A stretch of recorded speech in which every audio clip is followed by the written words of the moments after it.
യഥാർത്ഥത്തിൽ എന്താണ് വിജയം? ഒരുപാട് സമ്പാദ്യം ഉണ്ടാവലാണോ?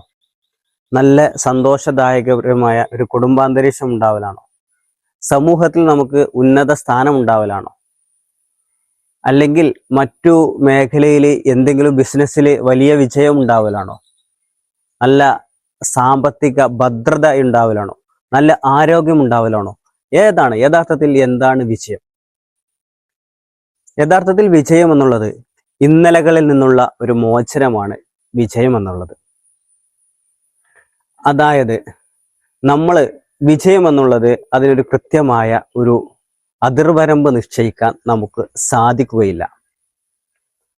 ഇന്നലകളിൽ നിന്നുള്ള മോചനം എന്ന് പറഞ്ഞാൽ നമ്മൾ നിലനിൽക്കുന്ന അവസ്ഥയിൽ നിന്ന് ഓരോ ദിവസവും പുരോഗതി ഉണ്ടാവുക, എല്ലാ ദിവസവും പുരോഗതി ഉണ്ടാവുക എന്നുള്ളതാണ് വിജയം എന്നതുകൊണ്ട് അർത്ഥമാക്കുന്നത്.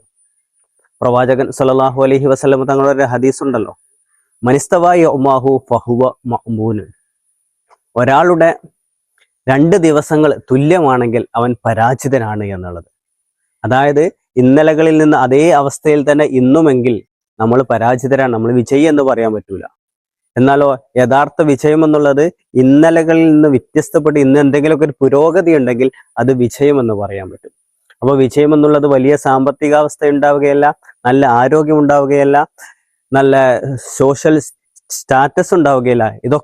ഇതോടൊപ്പം തന്നെ ഇതിൻ്റെയൊക്കെ കൂടെ തന്നെ നമുക്ക് നമ്മുടെ ജീവിതത്തിൽ ഒരു പുരോഗതി ഉണ്ടാകുക, ഓരോ ദിവസവും പതിയെ പതിയെയുള്ള പുരോഗതി ഉണ്ടാവുക എന്നുള്ളതാണ് വിജയം എന്നുള്ളത്. യഥാർത്ഥത്തിൽ ഒരു വിജയം എത്തിക്കഴിഞ്ഞാൽ നമ്മളൊക്കെ മനസ്സിലാക്കിയൊരു വിജയമുണ്ട്. ആ വിജയം എത്തിക്കഴിഞ്ഞാൽ പിന്നെ അത് താഴോട്ടായിരിക്കും. ഏതൊരു വസ്തുവും പൂർത്തിയായി കഴിഞ്ഞാൽ പിന്നെ അത് താഴോട്ടായിരിക്കും.